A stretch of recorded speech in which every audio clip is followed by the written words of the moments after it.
Thank you for tuning in to another episode of The Music Game with your host, Lyndachica, where we discuss all things music. So whether it's dance music to dance hall to soca to rap music, we got all genres covered. So welcome to my podcast, and it's time for some fun, yo. Okay. What's up, y'all? It's your girl, Lyndachica, coming at you live and direct from the 6. On today's show, I will be featuring one of Vibe 105's resident DJs on the Weekend Ignition. I'm pleased to welcome DJ Kevin, everyone. What up? What's going on? Hello. Kevin, thank you for being on my show today. And we are excited to learn more about you and your awesome career so far to date. Mad. Happy to be here. Thank you. Forward to the vibes. Now, Kevin, what inspired you to get into music? As a DJ or in music overall? In music overall, and then we can definitely start talking about your DJ career. So music, I grew up with my grandparents. Okay. So my grandfather was in a band back home in Guyana. So as he came over here, he just poured music into everybody. Like he made sure that we knew how to do something musical related to the culture. Okay. So growing up, every Sunday, we'd, like our entire family, so I'm talking cousins, aunts, uncle, everybody would come together and we'd play live music as a family. Wow. Every Sunday. That was the thing. Like you had to do it. And you would have to sing, you would have to play something or do something. So you're kind of like pushed into it. What's funny is I'm the only one in my family to continue music, but really? Yeah, that kind of, obviously that's my inspiration right there. And growing up, I grew up watching a lot of or listening to a lot of KOS radio back in the day, or listening to Starve and Scratch on Flow 93.5. Okay. So listening to those DJs kind of inspired me, like, okay, this is how I want to do this, or this is how I want to DJ. So that will turn me into now a DJ, what I am today.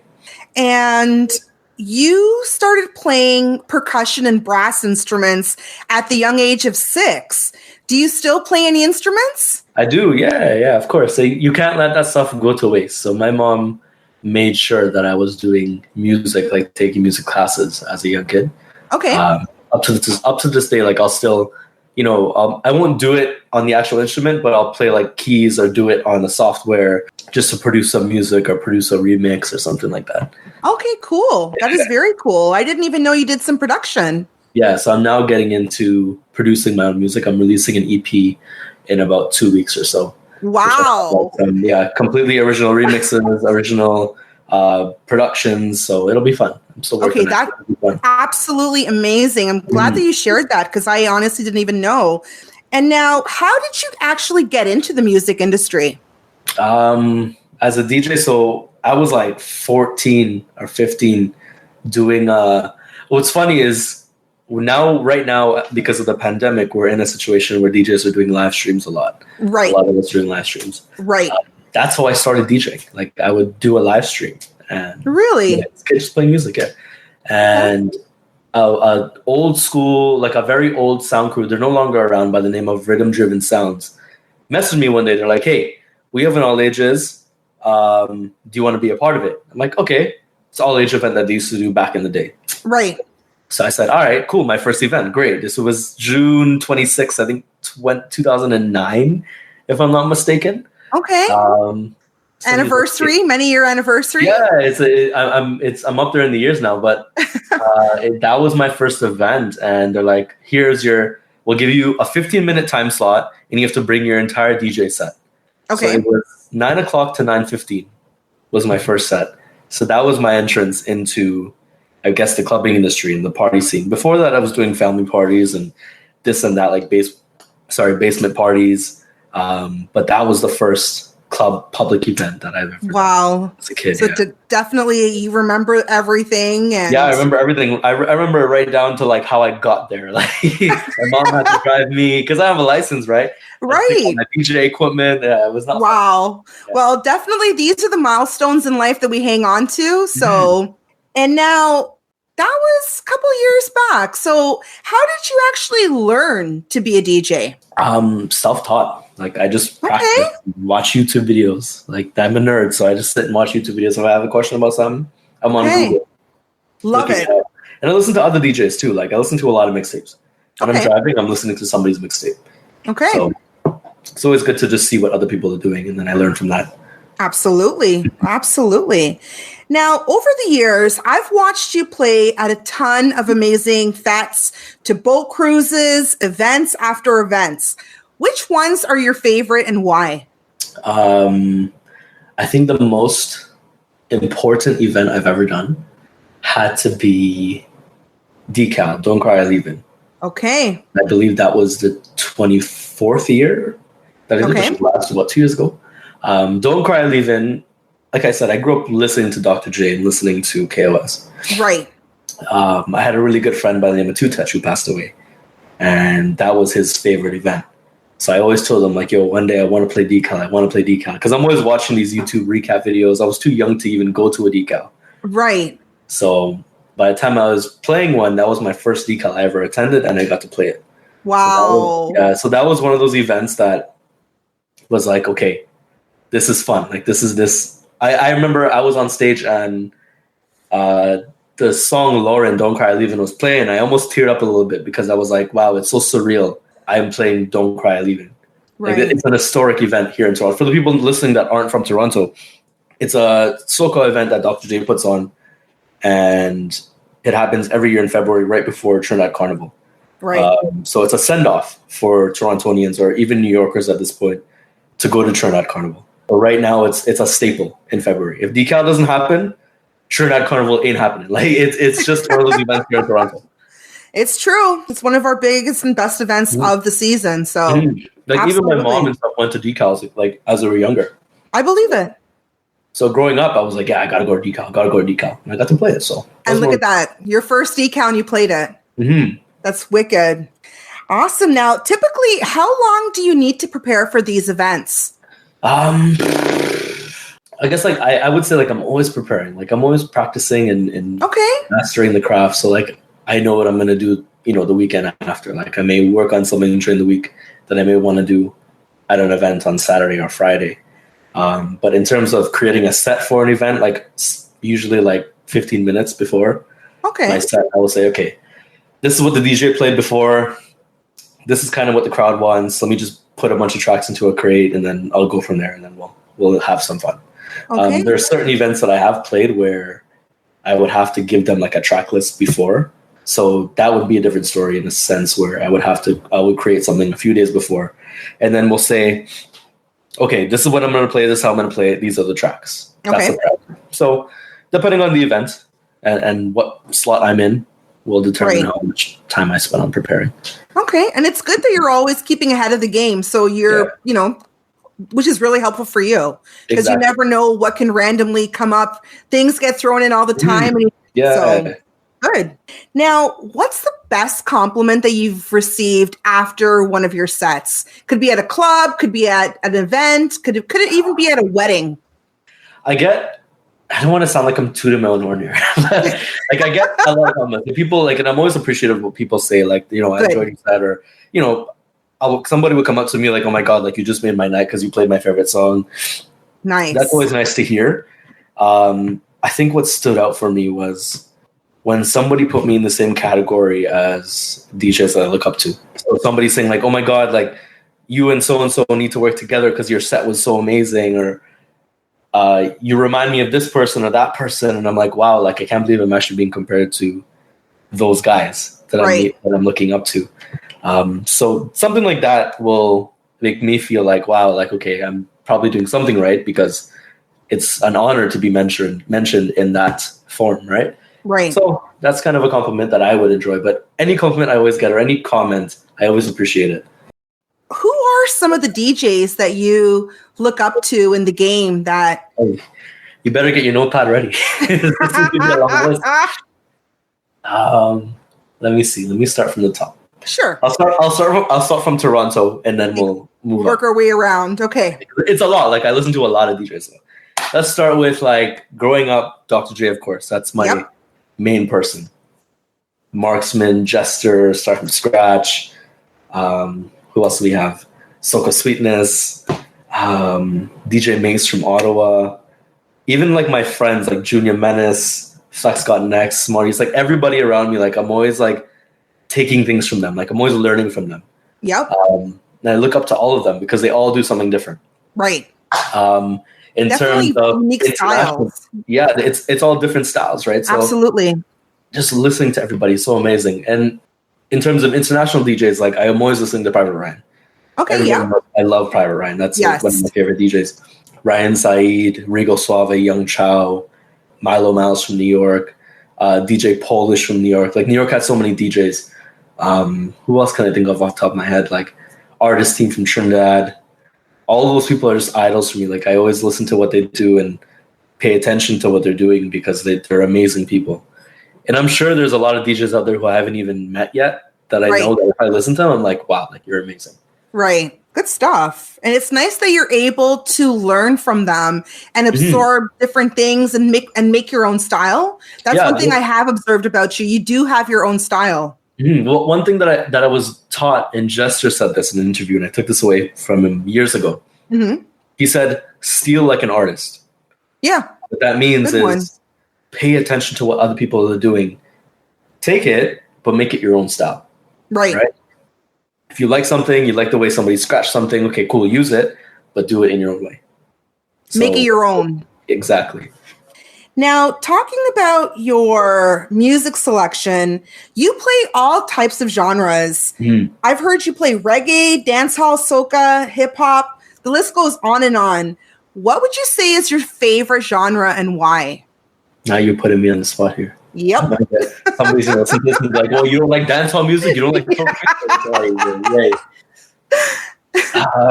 Still shallow end of the pool, my friend. Yeah, you're still shallow. I see you're digging a little bit, but I think it depends on the mood. Like some days I'll wake up and I want to hear like the past week I've been listening to house music. Okay. 2 weeks before it was just Afro music. Okay. As long as it's good music, I'm listening to it. Okay. Like it could be soca, dancehall, reggae, hip hop, R&B. But if you tell me to go on a set and just play music, I think my first pick I'll probably go for like an Afro or R&B or even a soca. Like people know me for soca music, right? So, and I grew up with soca music, so see, like it's one of those things. Like it's like I don't know which one to pick. Not because I'm worried about what other people will think, but because I'm always changing. Like one week, see me and I'm like, yeah, I like this Afro song, or I'm liking this Afro song. You'll hear in my EP when I release it, you'll see like there's all kinds of different elements. That's one thing I did notice as well, that when I was actually looking at many of your different mixes, they're different. It could be a soca mix, it could be an R&B mix, it could be, a dance hall mix. It all depends on what it actually was. So I guess we can just say you like all types of music. Yes, that's the best way to put it. Now, we all have that one track that we hear literally just makes us want to jump. Famalele is one of them. Let's just be real. What about you? What's that one track that you play that just gets the party lit? That just gets me going? Yep. Let me see. What have I been playing a lot recently? As of right now, this given second, I've had Warming Up by Adamo from Virgin Islands. Okay. That record, I've been listening to that over and over again.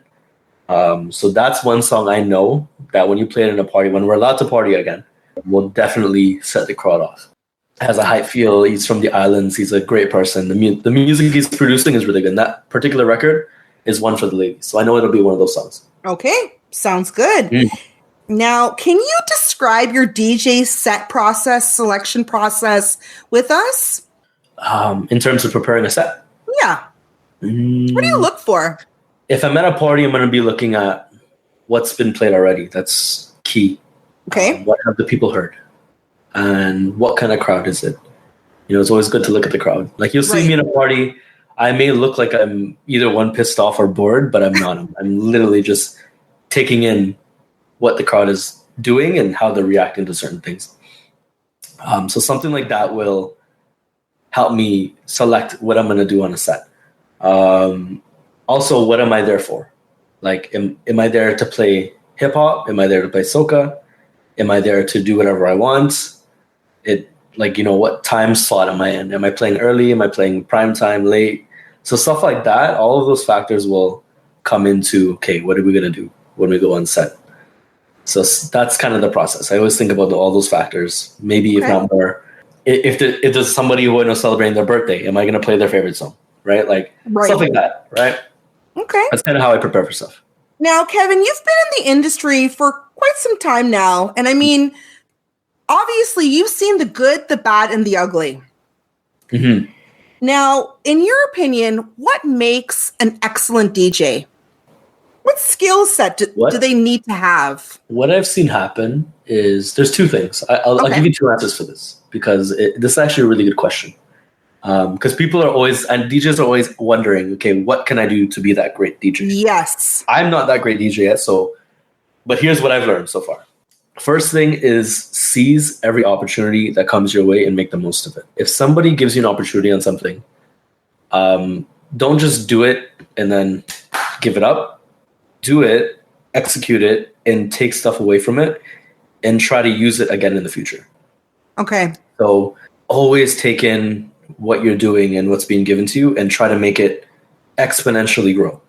That's the first thing. Second thing is diversify yourself. So today, a DJ is different from a DJ in the 90s. Right. A DJ today, and what I've done is is a producer, is a remixer.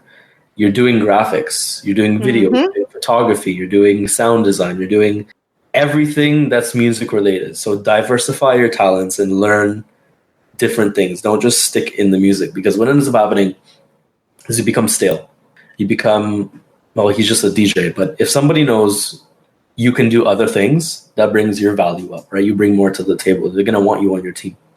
Absolutely. So if you can do that as a DJ, you're going to be wanted everywhere, right? That's an excellent DJ. So like a really good example of this would be my friend Jester. Okay, yeah. From Toronto. He's been a DJ for as long as I know him. If not, he's been a DJ as longer I've been born. So we're talking 25 plus years.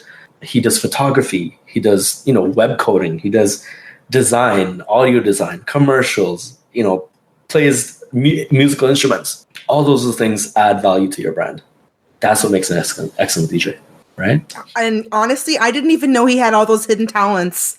Yeah, and that's what I've taken away from him. I've done the same thing, and I'm like, okay, I'm going to learn how to do new things all the time. Never stop learning. During quarantine, I learned how to do, web coding to design a website, right? Yeah. Just diversifying yourself. And every little bit helps. I mean, number one, you're cutting down on additional costs. Exactly. Number two, you're keeping the fullest control of everything that you're doing. Mm-hmm. Yeah. Right? I wake up and I know, okay, my flyers are done, my website is done, this is done, that's done, because I did it yesterday. That's exactly it. And what's the positive about that, especially in these times, because I'm going to bounce to one of your questions here. You said you're going to ask, how has COVID affected DJs? When you have that many talents, you can still have income coming in when you're not DJing outside. Yep. Right? Like, let's say you're not booked. Even let's say COVID didn't exist and you're still not booked for 6 months. If you know how to do other things, you can create different forms of income because you have other talents. So that's what makes an excellent DJ, because you would do a bunch of different things. That's awesome. I mean, I'm actually really surprised and very impressed that you did take this time to do other things. I mean, I'm not even going to deny most people were on a vacation. So they've been on bare vacay, but the fact that you're able to take the time, use it wisely, and improve your own skill set, that is awesome. And that definitely makes an amazing DJ, but it makes an amazing person. Yeah. Thank you. Let's just keep it real here. I love your mixing style. The way that you put together these mixes is, honestly, it's flawless. And the reason that I'm saying this is because I've been hearing you guys, year after year, this fete, that concert, this jam, this boat cruise. I'm like, let's see exactly what it is that DJs do. So I said, okay, I'll take a couple of my own tracks that I made. And I said, let's just see how I can sort of seamlessly put them together. Now, not going to lie to you, I did this completely sober, and it sounded like complete mashupness. And so I said, okay, now these guys are partying. I couldn't do what they're doing if my life depended on it. I'm going to be honest and keep it real with y'all. So I truly admire the way that, you mix your tracks. Everything is always seamless. Now, what do you think are the unique skills that you have and you bring to the table that make you such a successful DJ? In terms of mixing style or just overall? Yeah, overall. Overall. And your mixing style. Overall is, again, what we were just talking about is just diversifying, right? Like just having different talents that you can do, and it'll affect how you DJ. Right? It gives you that versatility, and that'll segue into my mixing style is just being versatile, not living in one crate. Okay. Being able to just play a party or playing anything and just jumping through your crates. If you're not a DJ, a crate is basically a folder of music that we have. Just jumping through different crates and pulling different songs and, watching what the crowd wants, what they don't want, and experimenting is trying new things. I'm never afraid to try something new. Right. So that's kind of like my mixing style right there.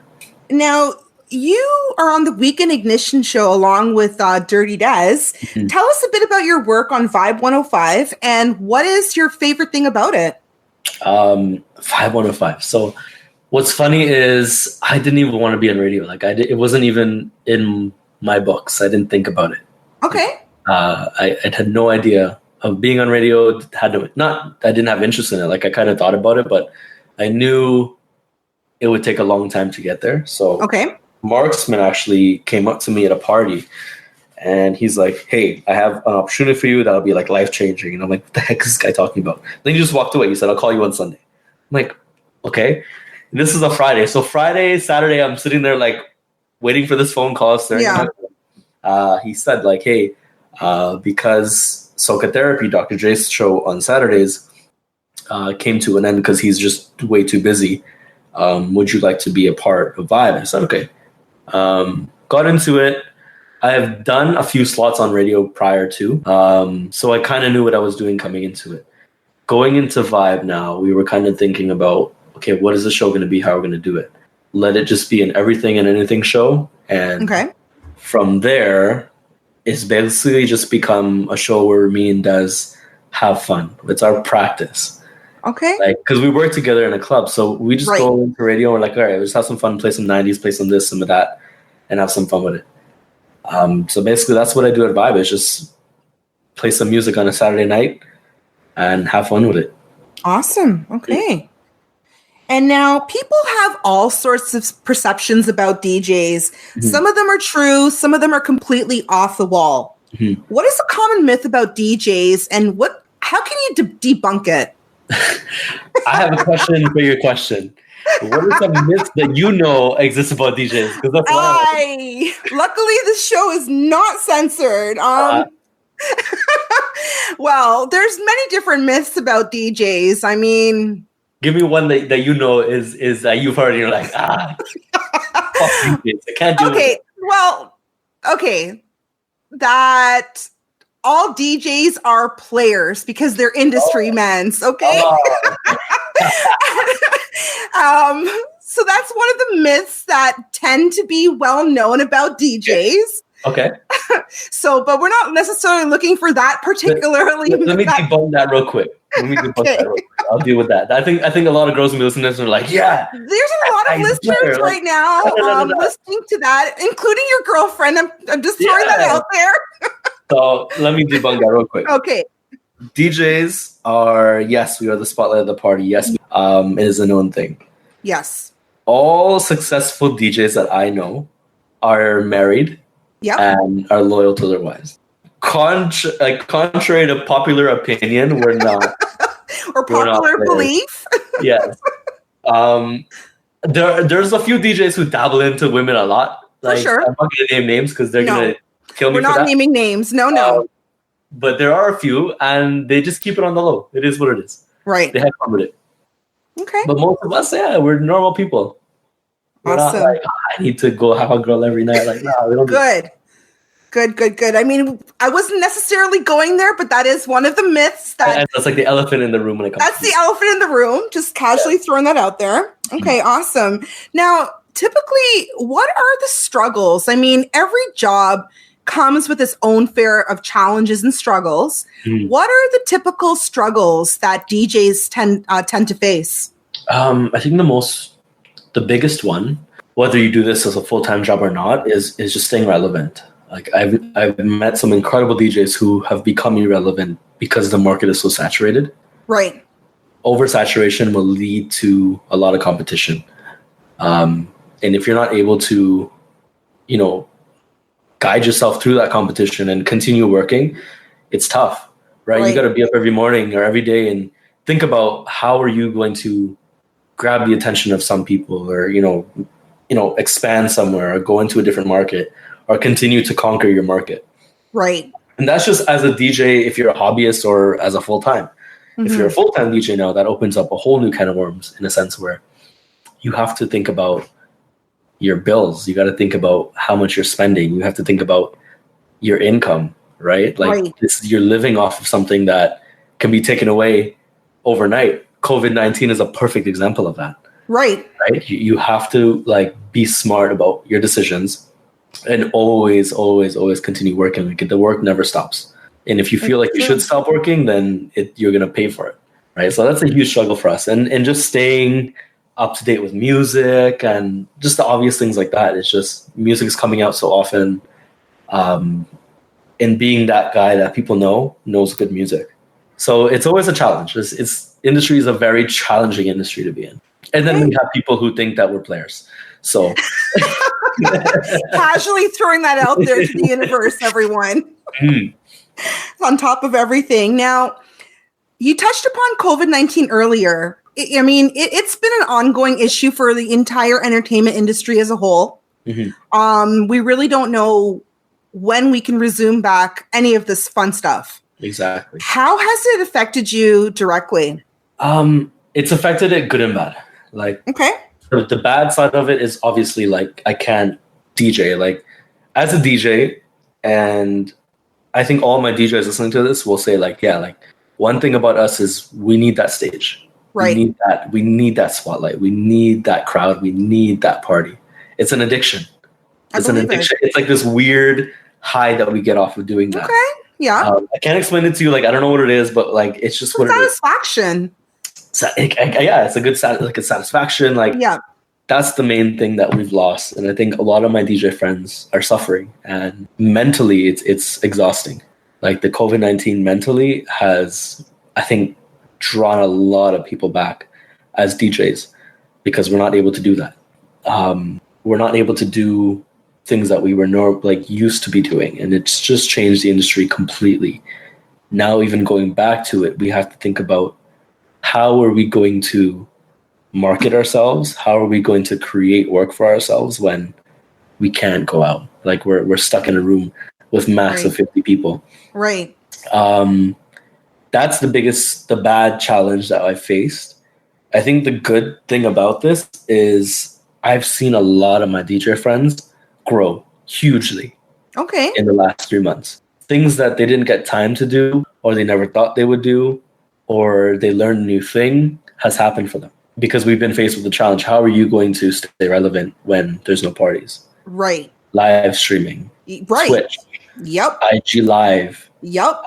Learning new music. And I think what's so cool is I'm seeing I made a tweet about this a while ago, is I'm seeing a lot of DJs play music they wouldn't play in a party normally. Yes. Right? Yes. So you're tuning into a live and you're seeing a DJ play what he likes. And I think that's the core of being a DJ.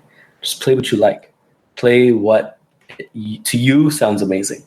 And I'm seeing a lot of DJs do that. And you can see the joy in their face. Yes. And you can see the joy in how they're playing. Yes. And I think that's been one of the greatest things that has come out of this. Because I've seen a lot of DJs do things that I've never seen them do before. I'm like, holy shit, why have you never done this before? Yeah. So it's one of those things that it's good and bad. But I feel like it is obviously more bad than good. But the break has been nice.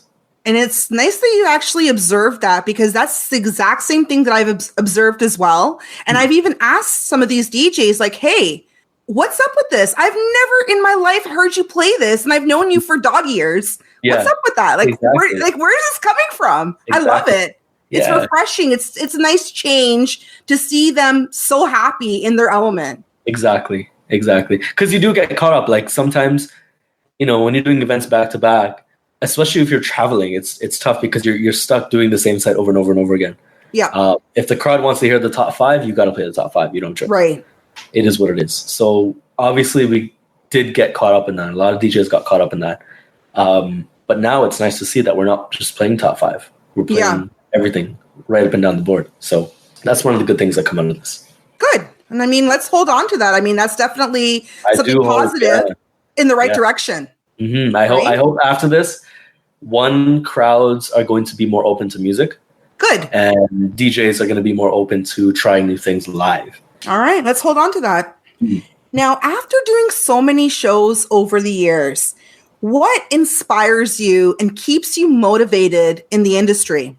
So it's simple. It's the love for music. Okay. I think a lot of people who are in the industry, whether you're a DJ, an MC, or you're somehow related to music, a musician listening to this will say it's just a love that you have for music. It's a love you have for the stage. That's simply what keeps me going every day.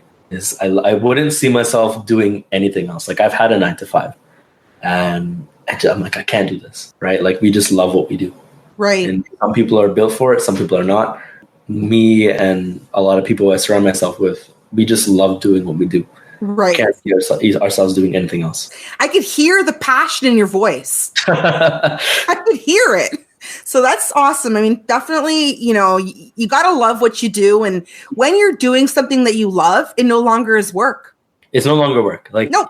A lot of people will think, oh, like, how do you always DJ? You're always going da-da-da-da. I'm like, well, I love doing it. It's fun. Right. Like, maybe I might not sleep for 4 days, but it's fun to me. I enjoy that. Right. So it's a love for what you do. And in any field, I feel like as long as you love what you do, you won't mind working every day. Yep. Those are facts. Yeah. Yep, those are facts, my friend. Now, let's face it, DJing isn't easy. It is long hours. It's very late nights, tons of travel involved, especially doing gigs all over. I mean, I've seen you perform all over North America, from here to Florida and back. Mm-hmm. And pretty much in between New York and all. Yeah. So now it takes real skill to master the art of mixing. Again, I told you, I tried it, failed epically, and just sat there questioning myself, like, seriously, what is it that these guys, like, what special K is going on here that you need to, like, master this skill? And I'm doing this thing completely sober. So share a little bit about why are there some DJs that lack the mixing skills? What is it that they need to do more of to help better improve their skills? Just practice. As long as you practice. I bet, like you said, you tried doing it. Yeah. I bet I'll put money on this, and I'll challenge you to do this. If you do that every day, the same mix for an hour, for 6 days, by the 7th day, you will have a very clean mix. And that's seriously, just 1 hour. 1 hour. Like, if you could spend maybe even less, because it's just one mix for you. I just want you to do one simple. It was 3 simple, like literally, it's 3 of my tracks, and I mean, that's actually what I did the past 3 months. Is I taught myself to rap and sing, and now I dropped an album. So I mean, congrats! Thank you. I mean, if I'm capable of teaching myself to sing and rap with no experience whatsoever, everybody knows this. Yes. And all I wanted to do was like, okay, maybe I could make my own mixtapes, because everyone's making me mixtapes, which is awesome. But I'm like, how difficult can this really be to make a simple 3-track mixtape? Like, I'm not shooting for the stars here. Yeah. I'm trying to keep it as simple as possible. If you can practice it, you will achieve it. Okay. Simple. Like, just now we're ready for a week. Let's see. Yeah. I think that's all. That's simple as that. Okay. Yeah. Narrative. And I mean, technically it is the software that's supposed to be doing the work, but you still need to know. If you want the software going, like, if you want to do it without the software, I mean, you might have to practice a little bit more, but definitely use the software to the best. Yeah, let's not go go crazy now. Let's Once you can get those 3 transitions done with the software, we'll take it away and we'll say, okay, do it on CDs or records. Yeah, I'll be honest with you. I'm using a software that's DJ Serato mixing the ones that the kids use. Yeah, you got the right thing. You're right. So, okay, I'll try it out and see what happens, and I will definitely keep you posted how that's going. But but thank you for the advice. That's awesome. Now, for our listeners out there, I'm sure there's a lot of them who would love to, consider DJ, who maybe they've been looking at DJs and thinking about getting into the whole DJ world. What advice do you have for them? There's a lot, actually. If you're now trying to get into it, if you're sitting there right now listening to this podcast, you're like, I really want to be a DJ, go for it. Try it. Just go for it and just do it. Simple. But it does get a little bit more complicated than that. If you do it and you figure, you know what, you're actually kind of good at it, think about what market you want to enter. Think about how you want to enter the market, how you want to be known, who you want to surround yourself with, and are you going to do this full time or are you going to do this as a hobbyist? How much time are you going to dedicate to this art form? Are you going to stay true to this art form? So there's a lot of questions to answer to yourself if you're going to consider being a DJ. Not to say don't do it because it sounds complicated. Mm-hmm. If you have an interest, go for it. Do it. Figure something out and just try it. If you're good at it, then ask yourself those more complicated questions to see if you can sit in this industry. Okay. Yeah, that sums it up. Okay, that's great. I mean, I think that sums it up. I mean, there's so much to it over time. Like you learn different things about the industry. But if you're just somebody who wants to take interest, then just try it. Anything. I feel like that goes for any field. If you want to be a doctor, go for it. Try it. Right. If you want to, build, I don't know, wood decks or anything. Right. Do it. Just do it. That's one thing that I've been taught as a kid. Like if you have interest in something or you want to try something, just go for it. The worst thing that can happen is you fail and then you just continue on. Right? And if there's one thing that we can learn from 2020, we always joke around about the whole YOLO situation. This is it. I mean, so many things have happened. So many businesses have gone under. There's been a lot going on. So, I mean, this has been the time to just try it. Again, you just said it. What's the worst that can happen? You'll fail. Mm-hmm. And that's it. That's it. And I think once you get the idea of, now we're talking life advice. Now we're digging deeper. Like I think as long as you can get the idea of your fear of failure out of your mind, right, you can achieve literally anything you want. It's true. Okay? You can go for anything that you want to do. You can achieve whatever you want to do. Get the fear of failure. I think is the biggest thing that we have in our minds. And I don't know how it gets there for us. Right. As human beings. I don't know where it comes from, where we see it. Self-approval. Self-approval. Like, yep. We're in a time now where instant gratification is a huge thing. Mm-hmm. If you can let that go for, half a year, 6 months, you can achieve whatever you want to do. It doesn't have to be just music, to be anything. Get rid of that fear of failure from your mind and just put your time towards something that you have an interest in. Who knows? You might be good at it, right? Like, right? You don't like a lot of people I know have no background in music or have a family member who is a musician there you go, right? You're a perfect example. And zero. All I was ever was the club girl who just came to the club to jam out and party. That's it. Sometimes that's all you need, right? And take that fear of failure out, and boom, you have something. Yeah. Right. It could be for anything. So Absolutely. That's like my mantra. It's just don't be afraid of failure and don't look for instant gratification because it never works. No, right? Those are things that definitely take time to build. Exactly. And even what you just said right now, I'm going to take that exact advice and I'm going to work on my own mixtape just because I want to say that, this cannot be that challenging.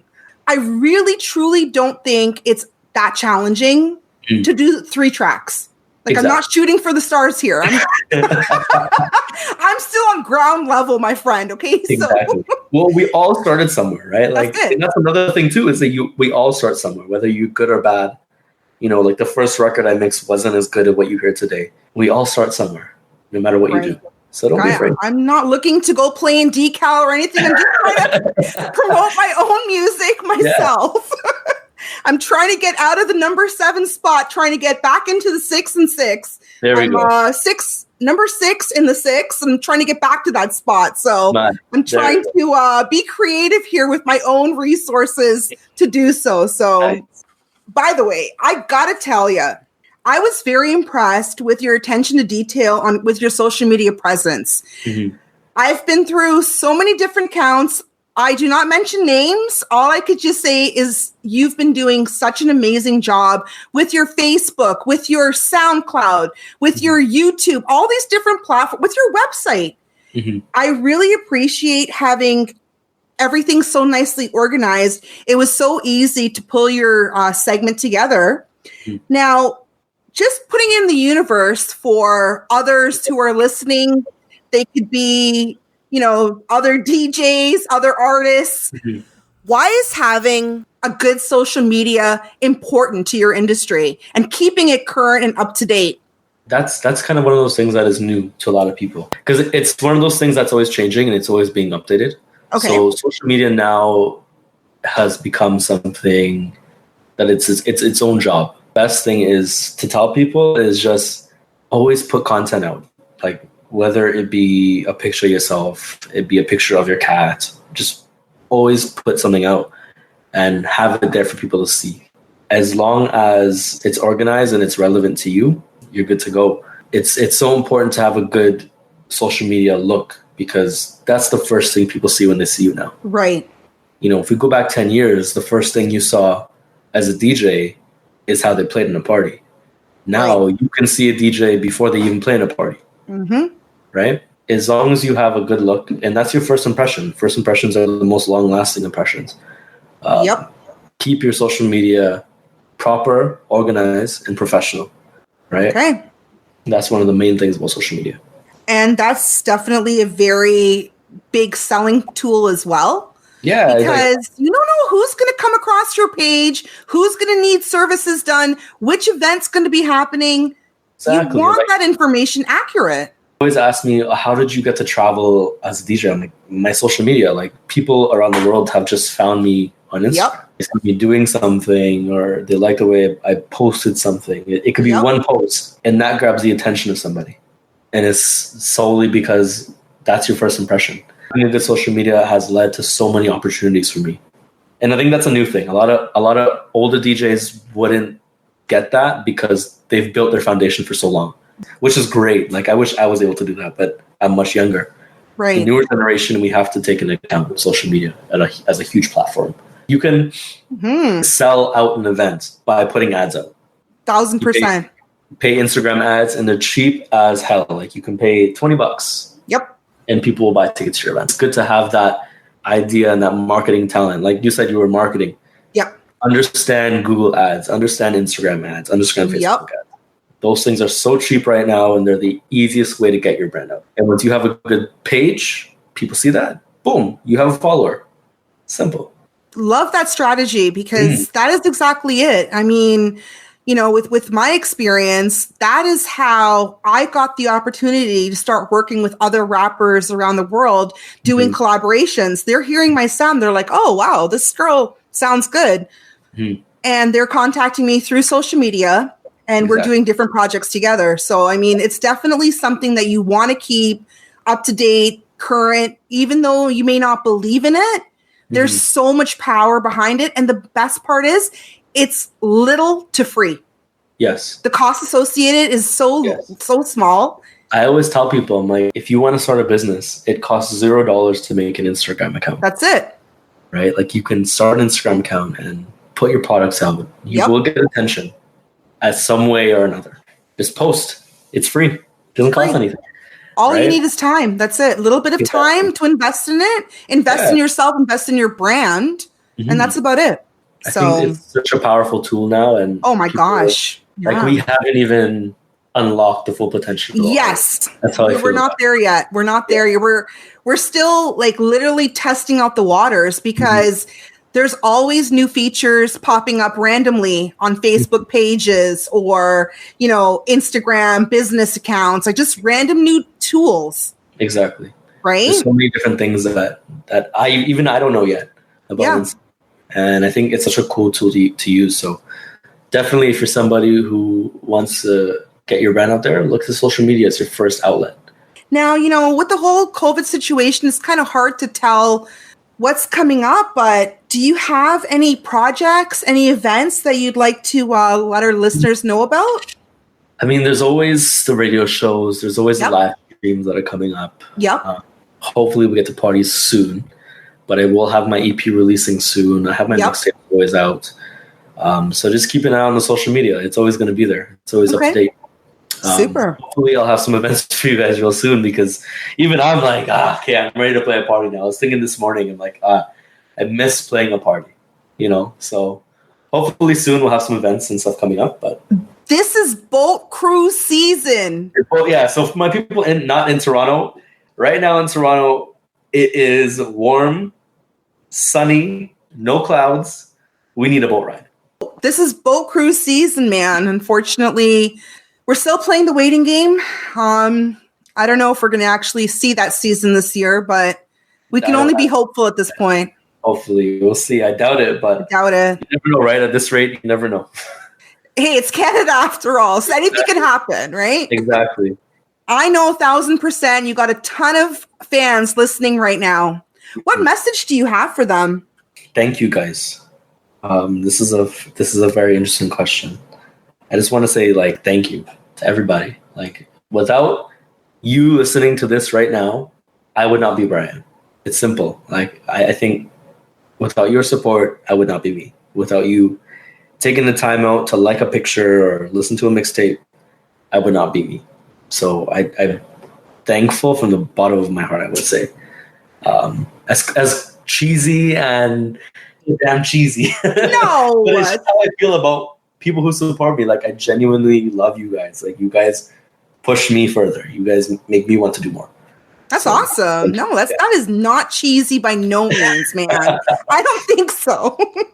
And now, where else can we connect with you online? Your Instagram, your Facebook page, your website, SoundCloud. Spotify got taken down. Google Play. Okay. Where else? There's music. Literally, if you look up DJ Kevin Toronto, you'll find mixtapes on different websites, because people just repost things sometimes on different sites. Are you selling mixtapes on Google Play? No, not selling it. But if you do want to purchase some of my original stuff, you can go on my SoundCloud page for that. Okay. You'll see there's a link there that allows you to purchase. I did a couple of remixes that were original remixes that you can purchase through there. So SoundCloud, Instagram, Facebook, and soon coming the website will be the main outlet to find me and connect with me. Super. Yeah. It's always nice to have one centralized location, sort of tie everything together. Exactly. Keeps you that's the idea I have for the website. Because I'm still building it, but that's the idea for the website. It's just having one outlet where you can go and you connect with everything right then and there. There'll be an app soon as well. Oh, wow. Yeah, within the next 4 months. Hold on, Kevin. I just asked you what projects you have. I mean, I don't got into boat cruises. I don't even know how we got into boat rides. Yeah. But you missed a very important project here. I don't know any DJ who has an app out there. Come on, guys, this is completely revolutionary, and you heard it first on the Music Game Real Talks, guys. So yeah, there'll be an app. It's basically just an app where you can listen to mixtapes. You can buy tickets to events. You can see what's going on all through that one app. So if you know that I'm playing something on Saturday and you want tickets, you can buy tickets right through there and listen to my mixtape while you're doing that. So you're the one-stop shop for all things DJ Kevin. Exactly. Cool. So that'll be released within about 4 to 5 months. To all my listeners listening out there, you heard it first. The first ever DJ with his own app, folks. Revolutionary. Wow. Because I don't know any other DJ who has, they have different outlets like Eventbrite to sell tickets, but a DJ having their own everything encompassed, their mixtapes, their music, their live streams, their tickets. Everything right in one spot. What about merchandise, Kevin? Yeah, that's what everybody thinks now, right? You buy something, you want it now.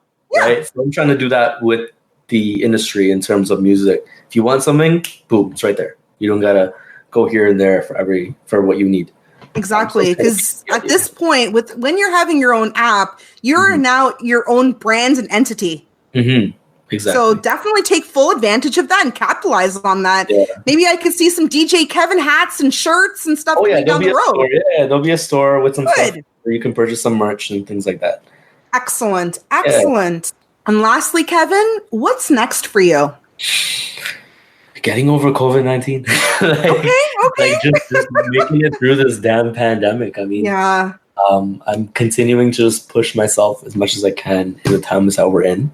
I wish I had more to give you in terms of what's next, but because of the uncertainty of what's happening, I know things will get better, but hopefully in time we'll have more to say what's next. But as of right now, it's like, get through this, keep the head up, and just push through what's going on, right? All right. Well, you know what? That's basically all we can do right now. Exactly. Keep learning what you're learning, teaching yourself, all that good stuff. Mm-hmm. Use this time to continue building your brand, building your website. Mm. I mean, this is prime time, right? So when everything is back to normal, you're ready. Exactly. Right? When we get back to normal, things will be a lot different. So I'm kind of preparing for that. And you, especially the fact that you know that more things now are going to be digital. Mm-hmm. So having all these different platforms is completely beneficial for you. Exactly. Well, Kevin, that was absolutely amazing. It was amazing. And I think that we're definitely going to have a part 2 session in the future. Dave, there's still so much more questions. You want to debunk more myths. That's what you want to do. No, I don't. I don't want to debunk. That was not even the myth I was even thinking about. Okay. There's different myths out there that people think about. They're like, oh, well, he's charging me this much. And then when he shows up, he's actually saying, oh, we went over half hour, so he's going to double the charges. There's different myths out there that... I want to know all these myths because I don't know these myths. And there seem to be plenty of them. Oh, there's a lot of different myths. Maybe the next session I will bring about 5 different myths that you can kind of help debunk. Debunking myths. That'll be the new segment. That's going to be a special segment on today's show, Debunking Myths with DJ Kevin. Exactly. Now, I'd like to thank you for being on my show. It was awesome. It's very much appreciated. Not a problem. And one thing I do have to tell you, Kevin, I was so impressed with everything that's been going on with you. From your websites, from your live streams, from your mixtapes, the whole 9 yards. But the one thing that I've personally seen so far is last year, this was 2019 in Orlando, Soca Bowl. I go to in Orlando and Miami Carnival. I'm there every year. And it's guys like Jester. It's guys like recently Dr. J doing shows. I've personally, and I'm going to say it as is, I've personally never seen any other Toronto DJs on those big stages. In Miami and in Florida. Those markets that are very tough to get into. They are. They don't typically use outside because they already have so many of their own resources. You know, everyone from John Jett to Devious, and I'm not going to continue calling more names because there's thousands of them. Yeah, there's tons. So when I saw you at Soca Bowl, and I said to my cousin, he's one of the organizers of that event, I'm like, you guys have Kevin on stage. I'm completely shocked. Yeah, and he's like, he's killing it, man. Yeah. And you did an amazing set. And for me, just, you know, seeing our local talent being able to do such big things like that, I understand that you do decal, but decal is still in the 6. That's one of the things that my generation, we've talked about it. And it's something that all of us want to achieve. So it's about 5 of them. And we said to ourselves, like, we need to conquer those other cities. We need to enter those markets.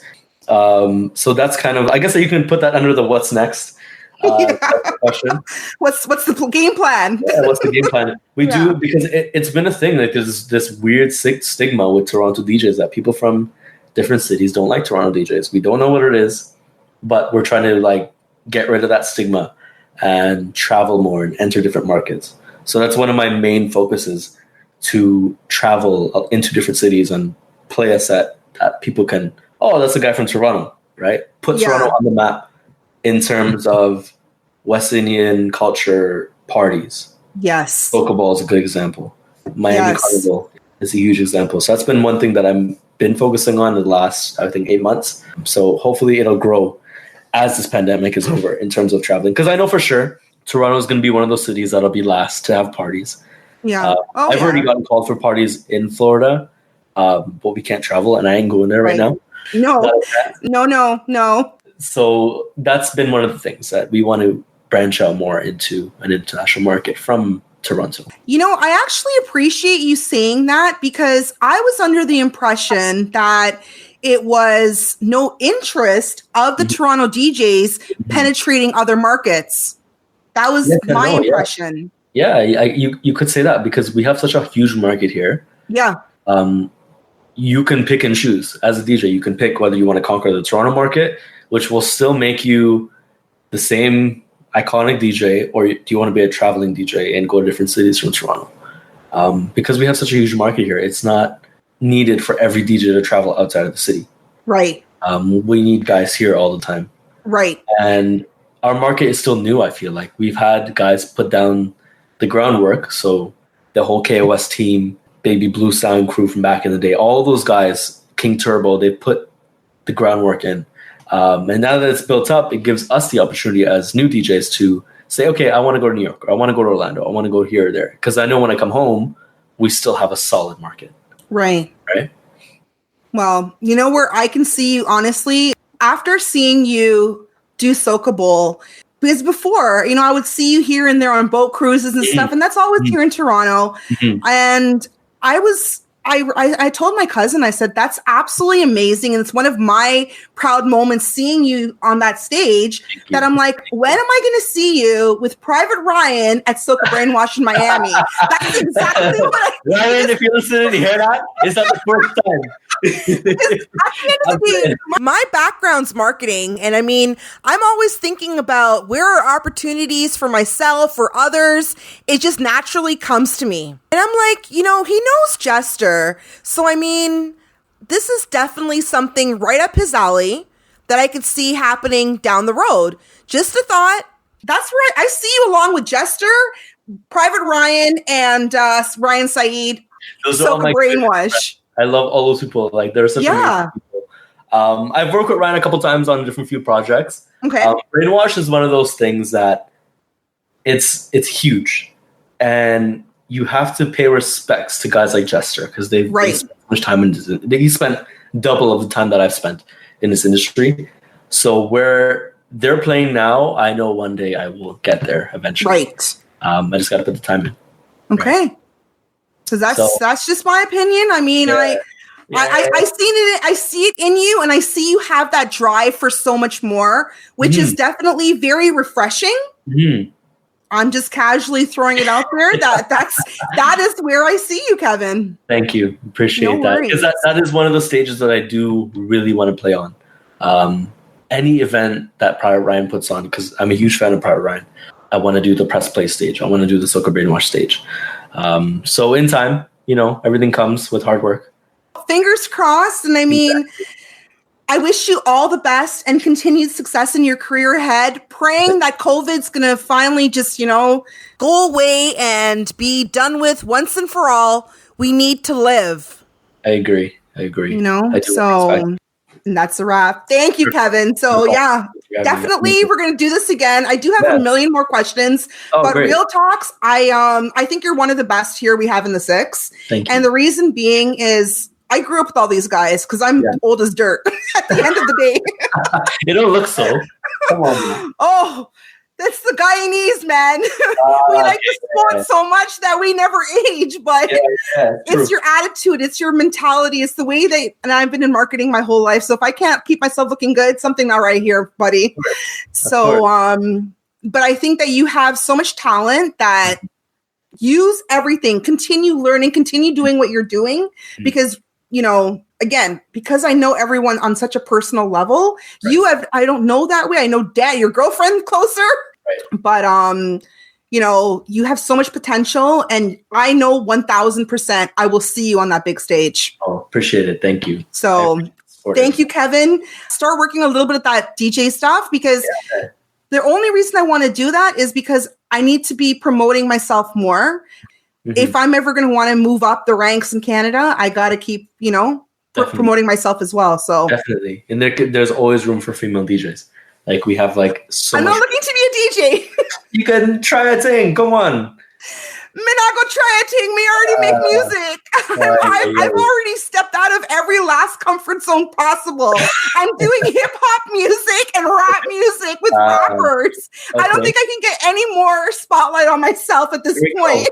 And a very popular podcast that, like, literally I launched it 2 days ago. We've already had about 1,800 hits. Nice. That's good. I'm trying to, you know, make it really big, fun, exciting, but I'm trying to work with CBC. And I'm positioning it that I really want to promote my culture, being West Indian, promote my people, my brand, my music, all that good stuff, and give our people a platform and really empower the West Indian community. So thank you. Thank you. Hold your head up. Thank you for having me. It's been an amazing time. It's actually really good. I really like this. The concept of it. So it was a lot of fun talking about myself and you and your rapping and your transitions that we need to fix and practice on. So yeah, I love that. That was good. So thank you so much for having me. No worries. Thank you, Kevin. Well, guys, that's all for today's show. I'll be leaving you with one of Kevin's mixes. And next week, hopefully you guys will be tuning in. I'll be featuring Karma's very own manager, DJ Shiva. And guess what, guys? Of course, he's from the 6. So it's going to be another amazing show, another amazing guest, and I hope y'all are tuning in. Thank you, thank you, thank you. Turn the volume up. You are rocking with the best. It's the mix-up. Go with DJ Kevin. Make sure to tune in again next week for another exciting episode of The Music Game with your host, Lyndachica. And that's a wrap, yo.